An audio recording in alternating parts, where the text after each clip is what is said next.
folks, welcome to Calvinsgotgame. I'm Calvin. I'm Lewis. And today we are going to be talking about our games that start with the letter T. We've been doing a series of games that start with a certain letter of the alphabet, and today we are on T. We want to hear about your games that you like that start with the letter T and some of the others we've done. We'd love for you to comment and let us know. Hit that subscribe button, hit the like, hit the thumbs up. And then let's get started with our words of inspiration. And then we'll hit off our list and get this thing started. All right, Luke chapter 8, verse 16. No man, when he hath lighted a candle, covereth it with a vessel, or putteth it under the bed, but setteth it on a candlestick, that they which enter in may see the light. So, guys, if you have the light of Jesus Christ and you don't hide that, let it shine, folks. Let it shine.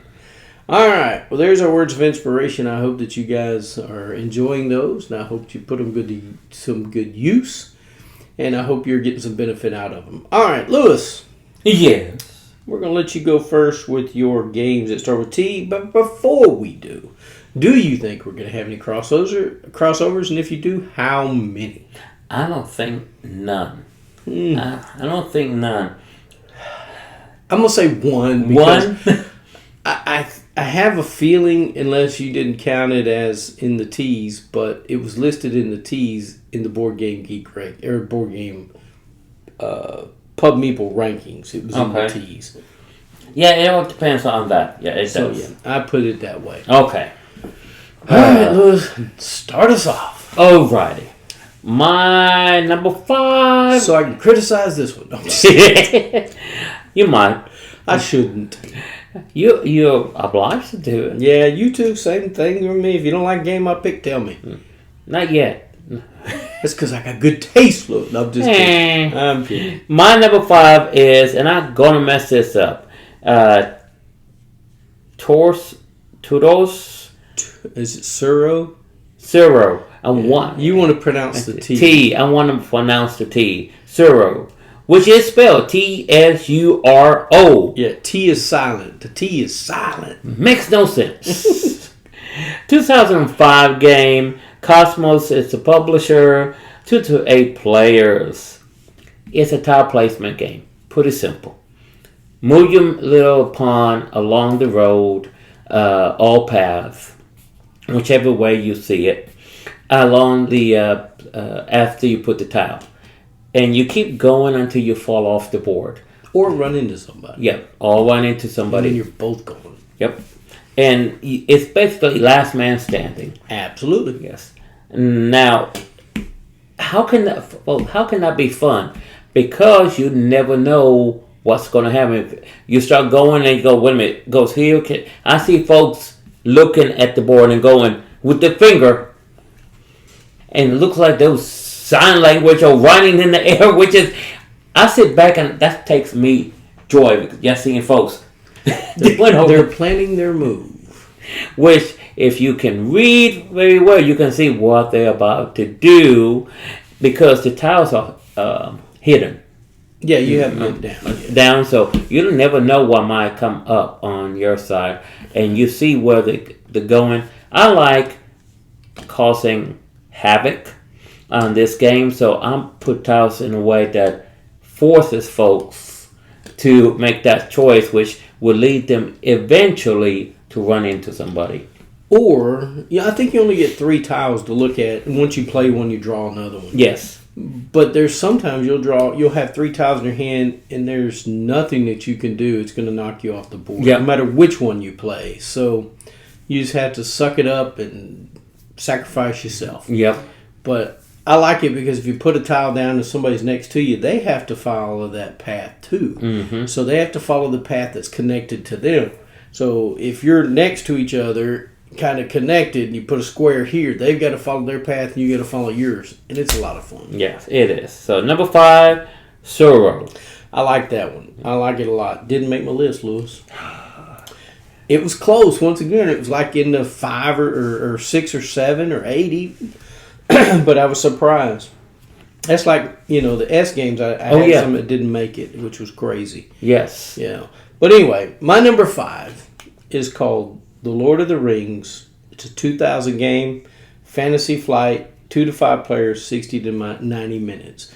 This game, you're trying to get the ring to Mordor or whatever it's called, and you have 3 or 4 separate boards you have to go across to be able to get there.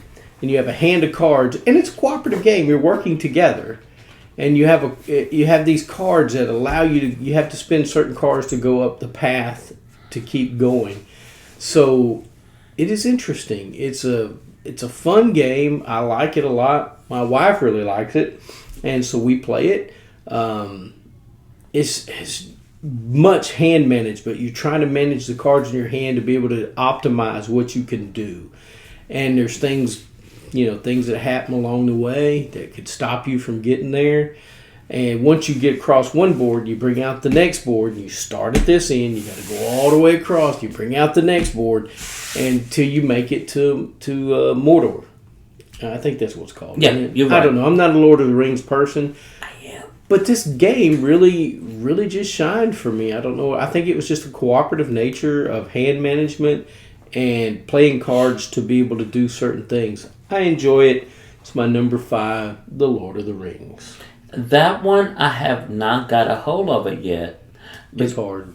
That version is a harder one to get. It is. And I had the one with the little plastic ring. Plastic gold ring. Yeah. I have not seen it available. So that's one that I would like to play because it's cooperative and you go across 4 boards. I don't know if it's 3 or 4, but I think it's 4. I don't know why I think it's 4, but I think so. If I remember right, it is 4. But yeah, I can't say much about it because I haven't played it, but I would like to play it. And the artwork on the board is really nice. Yes. And you have the little characters that you play, Ferdinand and all that. I don't know what they're Frodo. Frodo, thank you.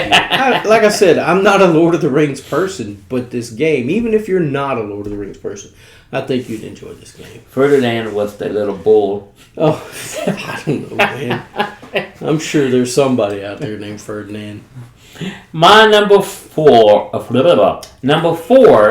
is called Talisman: The Magical Quest Game, 5th edition. I have to be specific on that, 5th edition. 2024 is the year.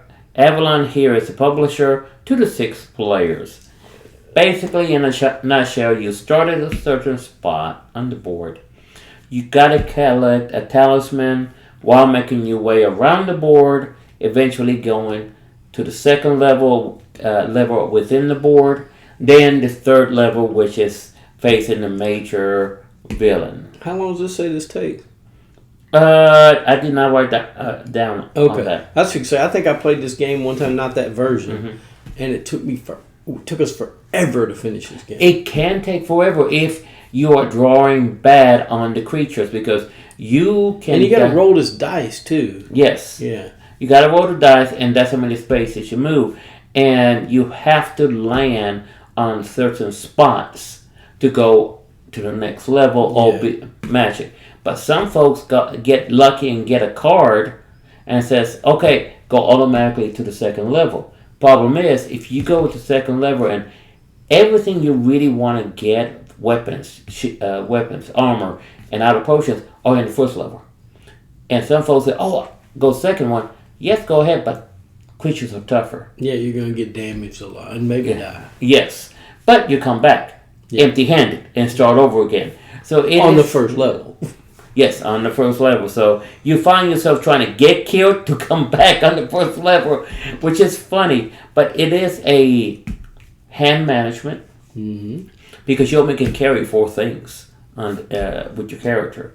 And you got to plan a strategy on here. Can you cooperate? Yeah, but it's really everyone on their own on there. Everybody wants to be the final guy to kill that thing. Yes. It is I'll say it's a long game. I don't have time. None of these I put time on here.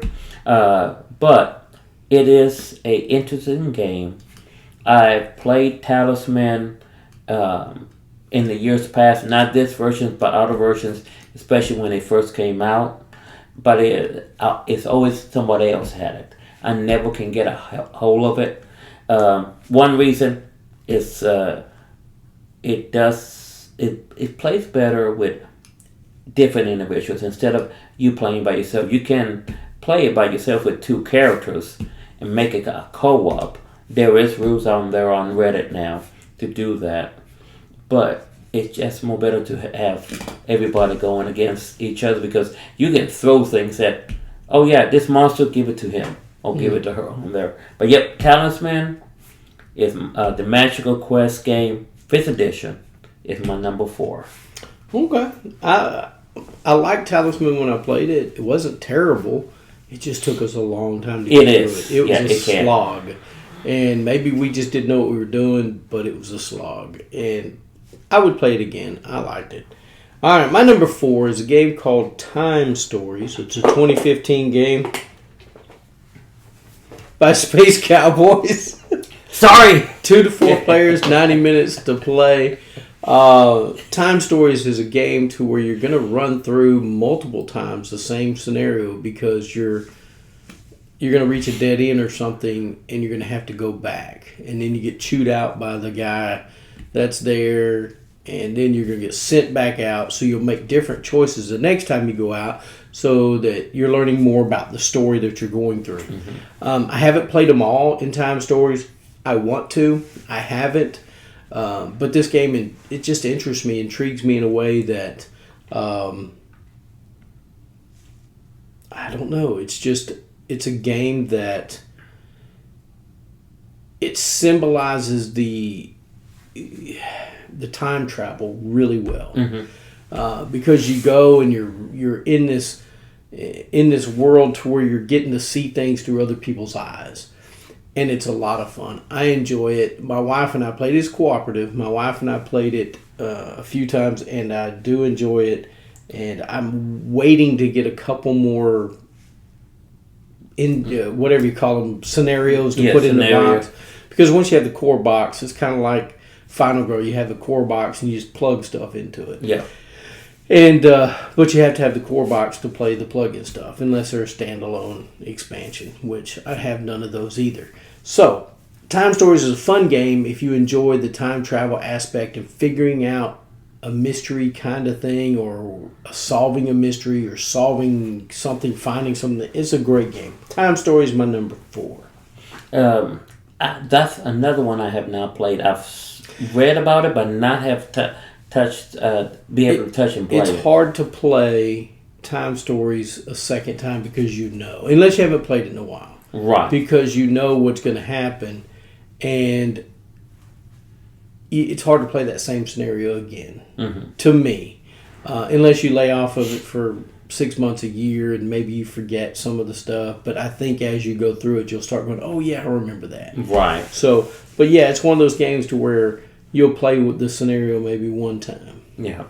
And nothing wrong with those games. I mean, the full scenario. You'll play that scenario at least 3 times before you get it completed. Maybe even 4, because you have to keep going back until you lose. So, right. Yeah. It sounds like an answer to the game, but like I said, I've never touched that game yet. Number 3. We are on number 3. Number 3. It is called, and I know I'm going to mess this up. It's called Tactic. Tacta. Tacta. I knew I messed it up. I don't know if that's right. I just said that's what it sounds like to me. Tacta. 2025 game. Ope Games. It's a publisher. 2 to 6 players. It's a very, very strategy card game. Oh, that's the one where you're... Yeah. Yeah. You get a stack of cards of a certain color. And on those cards, you have little, not meeples, but dots on there.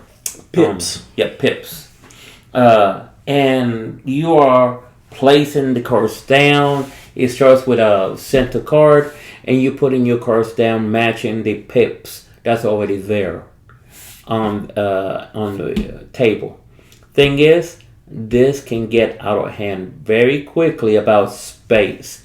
It goes wide, every direction on there, because folks are trying to get their peeps of maybe 3, 4, or 1 on top of somebody else, and covers them up. Because at the end of the game, if you have the green cards, you cannot count up all the green cards that are showing on the top. On the top, that are showing your peeps that are all on the green card. So if you have somebody that put 4 card that has 4 pips and they're yellow, you want to put your card that has 4 pips on top. But you can only place it if there's room to put the card there. Yeah, if there's no room, it cannot touch no other card. No other card, and you're drawing from the top or from the bottom. You cannot go in between the cards because you have a stack of cards in your hand. You can either go from the top or the bottom, and the sides are different. I've seen folks just get up and try to adjust on there. For a long time, I didn't understand the concept. I was like, "What? What are we doing?" And then it clicked, because it has a little. You can only put them on the corners, I think, right? Isn't it just a corner? Or no, there's some sides. There's some sides. Yeah, it's just a game that you're like, this shouldn't work, but it does. It does. It does work. It's a very interesting concept, and you wonder how can this be a very intriguing game or very in-depth game, but it does. It captures, and folks, you're going to find other folks helping each other, trying to figure it out. Yeah, they had to help me. My first game, I was like, where can I play this stupid card? They're like, right there. I was like, how? Turn the card, Calvin, turn it. I get it now, yeah. And you think you can keep up with the points. You can't. No, you have to wait till the end to figure it out. Yes, because you think you got it. You have, I have most cards on there visible. Then you add and go, I don't have that many points on there. It's a good game. I think it's a good party game to bring out and folks because you're going to have other folks not playing. But no, over here, over there, over here. Yeah. But yeah, my number 3 is Tactica or Tactics. Tacta. Something close. It's one of those. You'll see a picture of it. All right. My number 3 is called The Quacks of Quedlinburg. Now, it's listed as The Quacks of Quedlinburg, not Quacks. This is the older version, The Quacks of Quedlinburg. 2018 game by CMYK. 2 to 4 players, 45 minutes to play. I'm not sure mine is by CMYK either. But anyway, it says it was on BGG. Mm-hmm. So that's what I went with. Quacks of Quedlinburg is a bag building game. You are building these potions. You're trying to make potions. So you're getting ingredients to put in your pot. And so you're going to push your luck game as well. Mm-hmm. You're pulling chits out of a bag. You're putting them on your pot. And depending on the number, you get to move that many spaces around and put it down. So it's going to give you more points to buy with ingredients and also score victory points. So you want to get as far around as that pot you can. But if you pull out 3 cherries, bomb thing looking things, your pot will explode. And then you can only choose one, victory points or ingredients to buy. Points for that, buying points. The game's a lot of fun. I enjoy it. And each ingredient has a special ability. So you'll have some that say if you play the most red, you'll get a bonus of something. Or if you draw an orange and the last one was a red or something, you get to draw another card, chip or whatever. Yeah, chip. Or if you draw one out of your bag and it's a cherry bomb, you're allowed to put it back in if something happened. I don't know. But anyway, they all have special abilities. Game's a lot of fun. My wife really enjoys this one. You play it over so many rounds, and there is a catch-up mechanism with you get to move your little rat or water thing. I think it's a rat. You get to put out there because if somebody's ahead of you on the point track, there's rat tails hanging down from rats sitting on the track. And however many rat tails you're behind, you get to start further down the track. Mm-hmm. Or further around your pot. So it gives a little bit of a catch-up mechanism for folks. So I enjoyed this game a lot. The Quacks of Quedlinburg. The Quacks of Quedlinburg is my number 3. That did not make it on my list. I don't own it, but I played it, but did not make it on my list. I thought it would because I like the mechanism of catching up on there. I like this game. I like push your luck, and I like drawing things out of a bag. I think that's great. Tony the Tiger. Yeah, I'm about to say, go ahead, Tony. But yeah, it's a good mechanism. I like that moving, catching up, and then seeing what happens to push your luck on there. I like the push your luck games too. And we haven't had any crossovers. We'll see if we get it. Okay, let's see. Number 2, Trekking Through History. Yeah, it doesn't look like we're going to get one. No, doesn't look like it. Year is 2022. Underdog Games is the publisher. 1 to 4 players. This is a different kind of trekking game than most folks think of. I like the trekking series. Which one did you put in? Through History. I think that's the only one I like. Yeah, I think the trekking system. I think that's the only one I actually like the most. I mean, the other ones are fine. Yeah, but this one, I like it, and it makes it my list because of the historical facts that are on the card, and the careful planning you have to do picking the right cards, because as you play the game, there's a clock on here, and you get to get cards with times on there, and as dates. With dates, but also you get to get things to put on the board. Everybody has an individual board, and as you fill in the boards, you get bonuses. But you have to be careful, because as you do stuff, you move the clock around, and when you get around to the end of the day, because it's only played for 3 rounds, you stop while everybody else finishes. There's ways to prolong your time on your turns, but it is trying to get all the cards in date order, and you have to be careful, because if you get one that is too high near the year, you might cut yourself off and have to start another stack, because you get points by having how many cards you can have in order by date on there. Don't really remember what's the biggest number you get to get the most points. Yeah, I don't either. On there. But yeah, it is a game that you need some good planning on there, and the individual boards that give you benefits and tokens to buy certain cards is, I think there's 8 different individual boards, so you can go through them, and they're double-sided. If I remember right, they're double-sided, and because there is a version that is, I think, a expansion pan, I believe, that has double-sided boards to give more options. So, Trekking Through History is just, the artwork is very beautiful, I believe. It captures the essence of the year of the card and the information on it.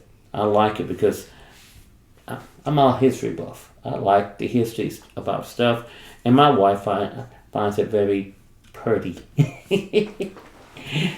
And any game I can play with my wife is going to be up there. So your number 2 is? Trekking Through History. Like I said, I think that's the one I like the most.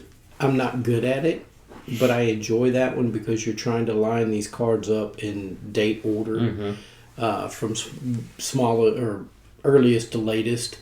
But I enjoyed a lot. I think I like that one more than any of the others. So that was a good choice, Lois. My number 2 is a game called The Gang. It is a 2014 game by Cosmos, 3 to 6 players, 20 minutes to play. I have a couple. That's probably my first one on this one. That's 3 to something. But The Gang, if you like Texas Hold'em and you like to play it cooperatively, I know I said it right, cooperatively. You are trying to. The theme is very tacked on. You're robbing a bank, and you have to win the round to succeed in the bank, robbing part of the bank. You have to do it 3 times.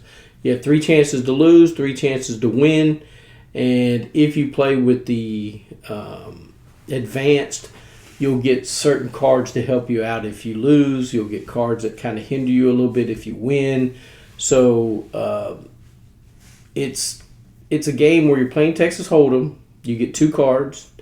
You're going to put some chips out on the table depending on the number of players. If you think you have the highest hand, take the highest chip. Even though you only have 2 cards, the flop hasn't come out, the turn or the river, or the turn or the river hasn't come out yet. So you're just betting on what you have in your hand. And then you'll put out a new set of chips. You'll keep that 1 chip in front of you so that your other people that you're playing with, because this is cooperative, if you start out with a 5 and you think you got the best hand and the flop comes out like, I don't know, 2 aces and a 2, and you got like a, I don't know, 10 and a jack, and you thought, well, I got at least a face card, right? And then you take the 1, so now, or the 2, so they say, okay, well, his hand is not as strong as he thought it was. Yeah. And so you're trying to negotiate. You can't talk. You're just taking those chips, and that's how you read what other people have. So once everybody's finished and the whole thing has been laid out and everybody's taken the chips, the last turn has to go in turn order from the lowest number. The person who has the lowest hand, they turn theirs over, they tell you what they have. The second lowest number chip taken reveals their hand, and they have to beat them, and it has to be beaten all the way around however many numbers of players you have. And if you succeed, then you win that round. If you don't, then you lose it. So it's a cooperative Texas Hold'em style game. It doesn't sound like it should work, but it does. And that's why the gang is my number 2. It's been a couple of yours list, and it's one game that I know it's requires 3 players, right? Yeah, you had to have 3 players. That's the hard part. That is the hard part. But the good part is my sons like to play it. So when they come over, we'll get it out and play it. It's a game I would like to play it, but like I said, I don't think people would enjoy it at the game store. No, they wouldn't. I don't think so. Now, maybe. I may be wrong, but I may bring it one Tuesday, Wednesday. Because I do like playing Texas Hold'em. Yes. I do too. And this one gives a different concept of it. So you're not betting on what you could get. You're betting on what you have. Yes. And that was a concept that I had to learn because I was always going, okay, I got a possibility of a flush here. I got 2 hearts in my hand. If the flop comes out and has 3 of them in there, I'm in good shape. But you can't do that because then you're getting a bigger chip than you think you should have, or everybody else, is going, well, I got 2 jacks, and this dude's getting a 5. Why? Does he have 2 kings? Right. Does he have 2 queens? So you have to really watch what you're doing. But I love the game. It's a lot of fun. That's a good choice. Always a good choice on that one. Oh, yeah, I like that one. My number 1 and the last one. Last one for Lewis. And it went on here number 1 because of the table presence. I believe it has a good table presence. I'll be the judge of that. Thanos Rising Adventures Infinite War. Almost made my list. Almost? Almost. It was like number 8. Oh. 2018 game. Lucky Duck Games is a publisher. 2 to 4 players. It's a co-op game that has a good table presence, folks, because of the Thanos figure on the table. They did a fine job on that figure. It just, you look at it, you can tell it's Thanos. The detail work, they spent time on that detail work. You are basically trying to defeat Thanos, trying to keep him from getting the stones. Yeah, the stones. But it is not easy because every turn, doesn't matter if you're playing by yourself, he gets a chance to hit you hard because he has little minions that would do things to you and the players around this, not wheel, but board that you put players around, villains and your heroes, and you're trying to save your heroes to get them to your tabloid so you can do more abilities, because you're rolling dice and you only start with 2-3 dice starting, and you have to roll them, match symbols on the cards to either knock out the villain or recruit a hero.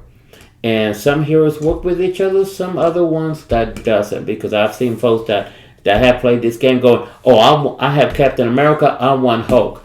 But is Hulk really going to help Captain America team? You never know. You just got to see what other heroes you combine them with, because you have four types of dice. You have black, red, green, I forgot the other one, and they have symbols on them.